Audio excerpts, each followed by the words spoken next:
બાજુ ગરમી અને બીજી બાજુ ભેજનું પ્રમાણ હાલ જોવા મળી રહ્યું છે, જેને લઈને રોગચાળાએ માજા મૂકી હોય તેવા દ્રશ્યો સામે આવી રહ્યા છે અને સરકારી હોસ્પિટલ દર્દીઓથી ઉભરાઈ રહી છે।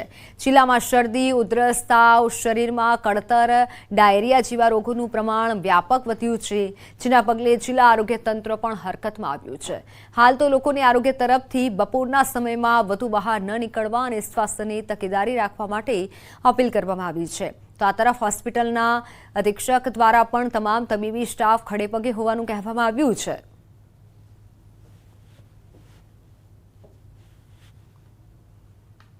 જામખંભાળિયા બાજુ તો ટેમ્પરેચર આટલું બધું નથી, તાપમાન આટલો વધ્યો નથી કે મતલબ કે બહુ સિરિયસ મેનેજ થઈ જાય।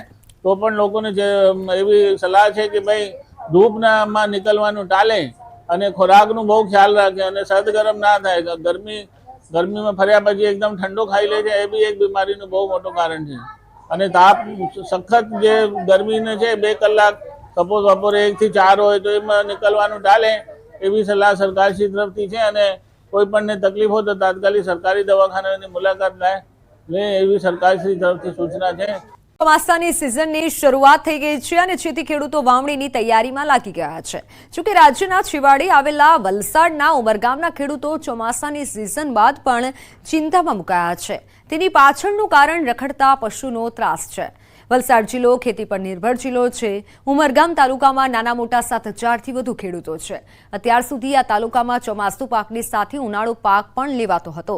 જોકે છેલ્લા કેટલાક સમયથી ઉમરગામમાં રખડતા પશુઓનો ત્રાસ વધતા ધીમે ધીમે ખેડૂતો ખેતી છોડી રહ્યા છે। ખેતરોમાં પશુઓથી નુકસાન પણ વધી રહ્યું છે। આથી આ વિસ્તારના ખેડૂતોએ ઉનાળુ પાક લેવાનું જ બંધ કર્યું હતું અને માત્ર ચોમાસુ પાક જ લેતા હતા। તેમાં પણ ચોમાસામાં રખડતા પશુઓનો ત્રાસ વધી જતા ખેડૂતો મુખ્ય પાક ડાંગરને લેવાનું પણ બંધ કરી રહ્યા છે। રખડતા પશુઓના કારણે ઉમરગામના ખેડૂતો ધીમે ધીમે ખેતીથી વિમુખ થઈ રહ્યા છે। આ સાથે સાથે પશુઓના કારણે અકસ્માતો પણ વધ્યા છે। આથી હવે ખેડૂતો અને સ્થાનિકો આ સમસ્યાથી મુક્તિ માટે સરકાર સમક્ષ મદદની અપેક્ષા રાખી રહ્યા છે।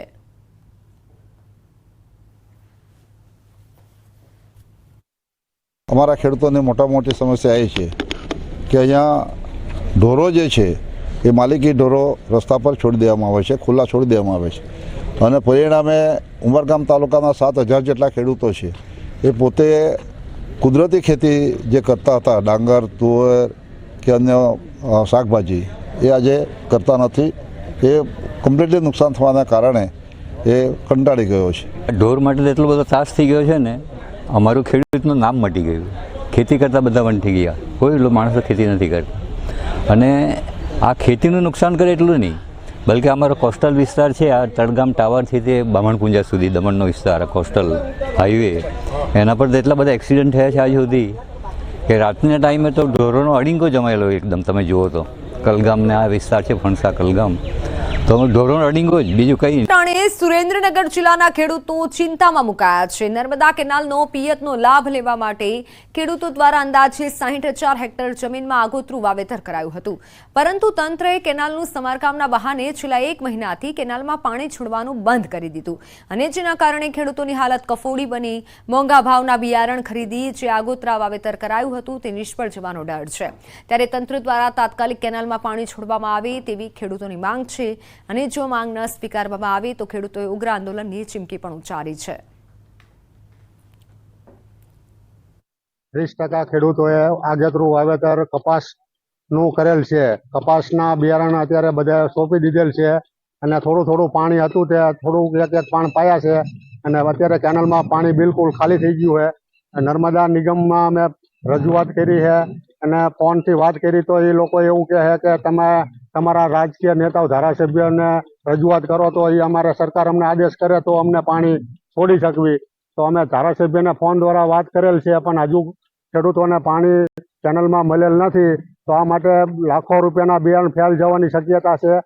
એ લોકો 1 મહિનેથી કેનલ સાફ સફાઈ કરવાના બહાને અત્યારે પાણી આપતા નથી સાફ સફાઈ થઈ કે નથી એ લોકોએ પાણી આપ્યું। પાણી નહીં આપે તો ખેડૂતોને 2 બાજુથી મરો છે। બિયારણ જશે મોંઘા ભાવના 1200 રૂપિયાની થેલીઓ લાવેલી છે, લાખોનું નુકસાન બિયારણમાં છે। પાણી નહીં આપે જેથી કરીને ખેડૂતોને અત્યારે આગેતરા વાવેતરમાં નુકસાન છે। એ લોકો પાણી જો થોડુંક વહેલું આપે એના માટે અમે લાભ લઈ શકીએ। તો અમારે રવિ પાકની અંદર અમને લાભ મળે. સુરેન્દ્રનગર જિલ્લામાં નર્મદા કેનાલમાં પિયત માટેનું પાણી બંધ કરવામાં આવતા આગોતરું વાવેતર કરનાર અનેક ખેડૂતોનું બિયારણ છે એ નિષ્ફળ જાય તેવી સ્થિતિ છે. સુરેન્દ્રનગર જિલ્લામાં નર્મદા વિભાગ દ્વારા છેલ્લા 1 મહિનાથી કેનાલોમાં સાફ સફાઈના બહાને આ કેનાલો છે તેમાં પાણી છોડવાનું બંધ કરી દેવામાં આવ્યું છે. પરંતુ ટીવી પરના દ્રશ્યોમાં આપ જોઈ શકો છો કે કેનાલોની જે સ્થિતિ છે એ જે છે તે જોવા મળી રહી છે. કેનાલમાં સફાઈના નામે માત્ર અને માત્ર તંત્ર દ્વારા નાટક કરવામાં આવતું હોય તેવું લાગી રહ્યું છે. બીજી તરફ પાણીના અભાવે ખેડૂતોનું મોંઘા ભાવનું જે બિયારણ છે આ બિયારણ નિષ્ફળ જવાની સ્થિતિ સર્જાઈ છે. હજુ પણ સુરેન્દ્રનગર જિલ્લામાં વરસાદના કોઈ એંધાણ નથી અને વરસાદ ખેંચાય તેવી સ્થિતિ છે. ત્યારે ખેડૂતોને તાત્કાલિક પિયત માટે પાણી આપવામાં આવે તેવી ખેડૂતોની માંગ છે. અને જો તંત્ર દ્વારા નર્મદા કેનાલનું પાણી છે તે પિયત માટે આપવામાં નહીં આવે તો ખેડૂતોનું મોંઘા ભાવનું બિયારણ છે એ નિષ્ફળ જતા ફરી એકવાર જગતના તાતને આર્થિક નુકસાન સહન કરવાનો વારો આવે તેવી સ્થિતિ સર્જાય તેમ છે. સીલિંગ કાર્યવાહી સામે નારાજગી યથાવત છે અને દોડધામ મચી છે. રાજકોટ શહેર ભાજપના આગેવાનો ગાંધીનગર પહોંચ્યા. રાજકોટ ભાજપના આગેવાનો સીએમને મળવા પહોંચ્યા હતા. મેયર શહેર સહિત Mukesh Doshi, mayor Nainaben Pethadiya, standing chairman Jaymin Thakar Gandhinagar પહોંચ્યા. સાથે ધારાસભ્ય રમેશ તિલાડા, ઉદય કાનગડ, દર્શિતા શાહ અને ભાનુબેન બાબરિયા પણ ગાંધીનગર પહોંચ્યા હતા. તો સીલિંગની કાર્યવાહી બાદ આગેવાનો પહોંચ્યા છે. શહેરમાં 500થી વધુ મિલકતો સીલ કરાતા આગેવાનો ગાંધીનગર પહોંચ્યા છે.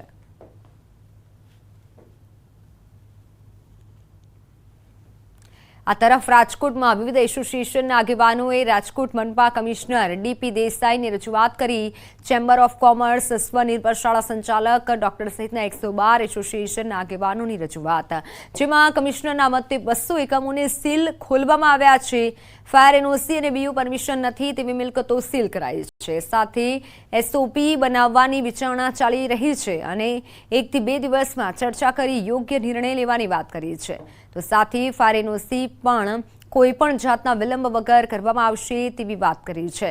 કમિશનરના મતે રેસિડેન્શિયલ વિસ્તારમાં પ્રી સ્કૂલ ચલાવી શકાય પણ રેસિડેન્શિયલ બિલ્ડિંગમાં નહીં. છેલ્લા અઠવાડિયા ત્યાં રાજકોટના તમામ વેપારીઓ, ઉદ્યોગકારો અને આમ પબ્લિક જે કંઈક હેરેસમેન્ટ છે, ખાસ કરીને સીલિંગની જે પોઝિશન પ્રક્રિયા છે એના અનુસંધાને ઘણા બધા વેપારીઓના કમ્પ્લેન હતી અને રાજકોટ ચેમ્બરે ગઈકાલે વિવિધ એસોસિએશન સાથે મિટિંગ કરી અને આજે મ્યુનિસિપલ કમિશનરશ્રીને આવેદનપત્ર પાઠવ્યું છે. અને તમામ વેપારી લોકોને કે તમામ ઉદ્યોગકારોને કોઈ પણને મુશ્કેલી ન પડે, કારણ કે મોસ્ટ ઓફના આપણે પ્રશ્નો જોયા તો મુશ્કેલી સરકારી તરફથી વધારે છે. જિલ્લામાં જર્જરિત કચેરીઓ ખાલી કરવા માટે આદેશ અપાયો છે. તાત્કાલિક વૈકલ્પિક વ્યવસ્થા કરવા માટે પત્ર જાહેર કરાયો છે. જૂના થાણા કેમ્પસમાં આવેલી 40થી વધુ કચેરીઓ ખાલી કરાશે. ભૂકંપ વિરોધી સ્ટ્રક્ચર ન હોવાથી તાત્કાલિક ખાલી કરવા સૂચના અપાઈ છે. કચેરી ખાલી કરાયા બાદ બહુમાળી ભવનનું પણ ડિમોલિશન કરાશે.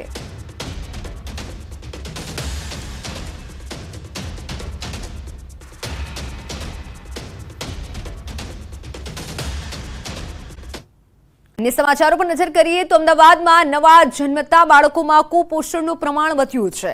સિવિલમાં છેલ્લા 3 મહિનામાં 1197 નાના બાળકો એડમિટ થયા. 2.5 કિલોથી ઓછું વજન ધરાવતા 70થી 75% બાળકો છે. ખાનગી હોસ્પિટલના 58% બાળકો સારવાર માટે આવ્યા. છેલ્લા 3 મહિનામાં 156 શિશુના મૃત્યુ થયા છે. શિશુઓના 52% મૃત્યુમાં ઓછું વજન હોવાનું સામે આવ્યું છે.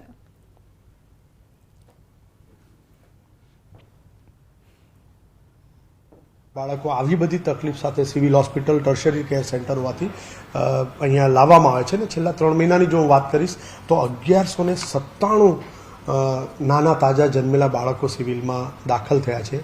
અને આ જે 1197 છે એમાં અમારા ઇનબોર્ડ એટલે કે જેની ડિલિવરી અહીંયા થઈ હોય, જે અહીંયા જન્મ લીધો હોય એવા બાળકો 53% છે અને 47% કિસ્સાની અંદર આ બધા બહારથી રિફર થયેલા છે. જેમાં પ્રાઇવેટ હોસ્પિટલ ગણશું, બીજી મેડિકલ કોલેજ ગણશું અને એવા બધા ઘણા બધા બાળકો ઘરેથી પણ આવ્યા છે. કે એવી રીતે આ એક ટર્શરી કેર સેન્ટર હોવાથી એટલા બાળકો તો બહારથી અહીંયા ટ્રાન્સફર કરવામાં આવે છે. વાત દ્વારકાની. દ્વારકામાં દરિયાકાંઠેથી ફરી એકવાર બિનવારસી ચરસ મળી આવ્યું છે. મોજબ દરિયાકાંઠેથી 850 ગ્રામ ચરસ મળી આવ્યું છે. દરિયા કિનારેથી 42 લાખનો ચરસનો જથ્થો ઝડપાયો છે. 3 દિવસમાં બીજી વખત ચરસનો જથ્થો ઝડપાયો છે. અવારનવાર દ્વારકાના દરિયા કિનારેથી ડ્રગ્સ અને ચરસના જથ્થા ઝડપાઈ રહ્યા છે. 2 દિવસ પહેલા વરવાડા ખાતે 30 કિલો ચરસનો 16 કરોડથી વધુનો જથ્થો ઝડપાયો હતો. બિનવારસી હાલતમાં મળી આવ્યા બાદ વધુ એક બિનવારસી હાલતમાં જથ્થો મુજબ ગામના દરિયા કિનારાથી 850 ગ્રામ મળી આવતા ચકચાર મચી છે. ચોમાસાની એન્ટ્રી સાથે જ ઘૂંટણસમાં પાણી ભરાયા છે. સુરતમાં સુરતના બારડોલીના શામરિયા મોરા વિસ્તારમાં પાણી ભરાયા છે અને આ વિસ્તારના વરસાદના કારણે નહીં પરંતુ ઉભરાયેલી ગટરના કારણે દૂષિત પાણી ભરાયા છે.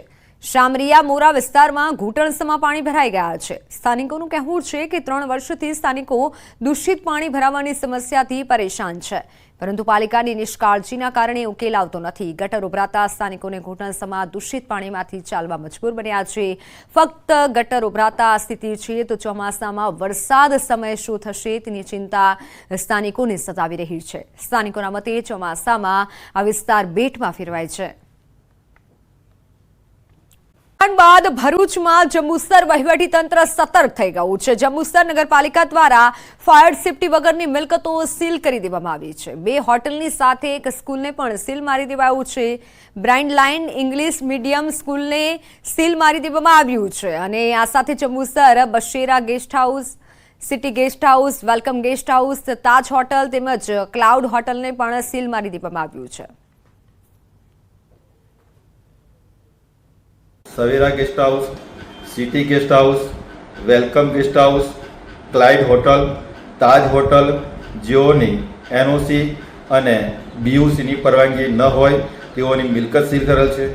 વધુમાં જંબુસર નગરપાલિકાએ બાળકોનું ભાવિ ધ્યાનમાં રાખીને જ્યારે સર્વે કરવામાં આવ્યું ત્યારે ખબર પડી કે બ્રાઇટ લાઇન્સ ઇંગ્લિશ મીડિયમ સ્કૂલનું પણ બીયુ અને એનઓસી પરમિશન નથી, જેના કારણે આ સ્કૂલને પણ જંબુસર નગરપાલિકાએ સીલ કરવામાં આવેલી છે. ચાવડા પર અરવિંદ લાડાણીના પ્રહાર. ધારાસભ્ય પદના શપથ લીધા બાદ વાર કર્યો છે. ચૂંટણીની શરૂઆતથી જ જવાહર ચાવડા સુષુપ્ત હતા. મને જીતના અભિનંદન નથી આપ્યા, તેમણે ભાજપ વિરુદ્ધ કામ કર્યું છે તેવા અરવિંદ લાડાણીએ આક્ષેપ કર્યા છે. તેની મેં પાર્ટીમાં જાણ કરી છે. સાથે મારી જવાહર ચાવડા સાથે કંઈ લેવા દેવા નથી. અમારી કોઈ પણ મીટિંગમાં પણ હાજર રહ્યા નથી.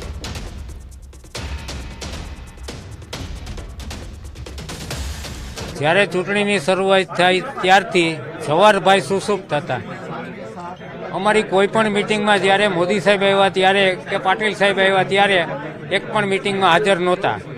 પોતે ક્યાંય ખુલ્લી રીતે અમારી સામે આવેલ નથી, પણ ક્યાંક ને ક્યાંક એમનો પરિવાર ભારતીય જનતા પાર્ટીની વિરુદ્ધ કામ કરેલ છે અને તે મેં પાર્ટીને જાણ કરેલ છે. જવાહરભાઈ જે કરવાનું હોય એ એની પ્રવૃત્તિ છે, મારે એમાં કાંઈ લેવા દેવા છે નહીં.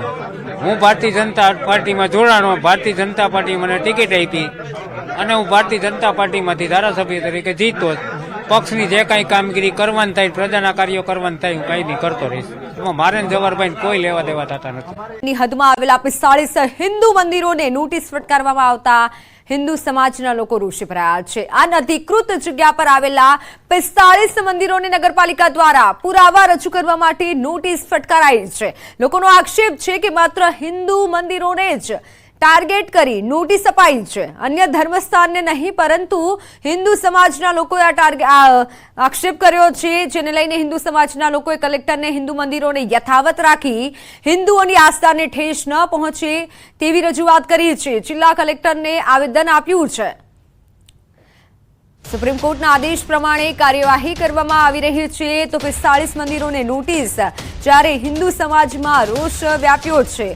અનધિકૃત જગ્યા પર બાંધકામની પાલિકાએ નોટિસ ફટકારી છે. પુરાવા રજૂ કરવા માટે પાલિકાએ નોટિસ આપી છે. 45 જેટલા હિન્દુ મંદિરોને નોટિસ ફટકારાતા હિન્દુ સમાજમાં રોષ જોવા મળી રહ્યો છે, હિન્દુઓમાં રોષ જોવા મળી રહ્યો છે અને સાથે જ માંગ કરવામાં આવી છે કે આ રીતે ટાર્ગેટ ન કરવામાં આવે. સાથે જ ટાર્ગેટ કર્યાનો આક્ષેપ કર્યો છે. કલેક્ટરને હાલ તો આવેદનપત્ર આપવામાં આવ્યું છે. હિન્દુઓની આસ્થાને ઠેસ ન પહોંચે તે માટે આવેદન અપાયું છે. નગરપાલિકા દ્વારા જે આપણા આસ્થાથી બંધાયેલ ધાર્મિક દેવસ્થાનના મંદિરોને જે નોટિસ આપવામાં આવી તેના અનુસંધાને જે મંદિરોને નોટિસ આપવામાં આવી હતી એ સર્વે મંદિરના પૂજારી અને હિન્દુ સમાજ દ્વારા જે આ કલેક્ટરને એક આવેદનપત્ર દેવામાં આવ્યું છે, કેમ કે જે તે સમયે નગરપાલિકા દ્વારા જે સર્વે કરવામાં આવ્યું હતું એ માત્ર ને માત્ર હિન્દુ સમાજને ટાર્ગેટ કરીને સર્વે કરવામાં આવ્યું હતું. તો હકીકતમાં જેને સર્વે કર્યું છે એને શું બીજા કોઈ એવા સ્થળ ન દેખાણા કે જે હકીકતમાં નગરપાલિકાની જે જગ્યા દબવીને બેઠા છે વર્ષોથી? આ જલારામ મંદિરે એક મિટિંગ 45 મંદિરો અને સર્વે સંગઠનના સાથીઓ જે સંગઠન હોય હિન્દુઓના, એમની એક મિટિંગનું આયોજન કરેલ. એમાં નક્કી કરેલ કે મંદિરના જે સંચાલકો, મંદિરની આસપાસ રહેતા લોકો એક આવેદનપત્ર આપે. એ આવેદનપત્રની નકલ બધા મંદિરોને આપી બધા જ મંદિરવાળાએ સહી સિક્કા કરી અને આ આવેદનપત્ર ભારત સરકારને મોકલી આપેલ છે. તો આ મુદ્દે મોરબી જિલ્લા કલેક્ટરે જણાવ્યું હતું કે સુપ્રીમ કોર્ટના આદેશ પ્રમાણે કાર્યવાહી થઈ રહી છે અને હજી સુધી ક્યાંય પણ સ્થળોમાં ધાર્મિક સ્થળોમાં તોડફોડ કરાઈ નથી. તમામ ધાર્મિક સ્થળોને પુરાવા રજૂ કરવા નોટિસ આપવામાં આવી છે. તો આ પ્રકારની નોટિસ કોઈ એક ધર્મના ધાર્મિક સ્થાનોને નહીં પરંતુ તમામ ધર્મના સ્થાનોને નોટિસ આપવામાં આવી છે. નામદાર સુપ્રીમ કોર્ટ દ્વારા નામદાર હાઈકોર્ટ મારફતે આ કાર્યવાહી કરવાની સૂચના આપવામાં આવી છે. હાલ આ બાબતે પ્રાંત અધિકારી અને નગરપાલિકાના અધિકારીઓ દ્વારા ફક્ત માહિતી મેળવીને નોટિસ આપવામાં આવેલ છે અને તેઓને પોતાની જાતે જ આ જે આ દબાણ હોય એ દૂર કરવા માટે સૂચના આપવામાં આવેલી છે. હાલ કોઈ એ પ્રકારની તોડફોડની કે અન્ય કોઈ કામગીરી કરવામાં આવેલી નથી.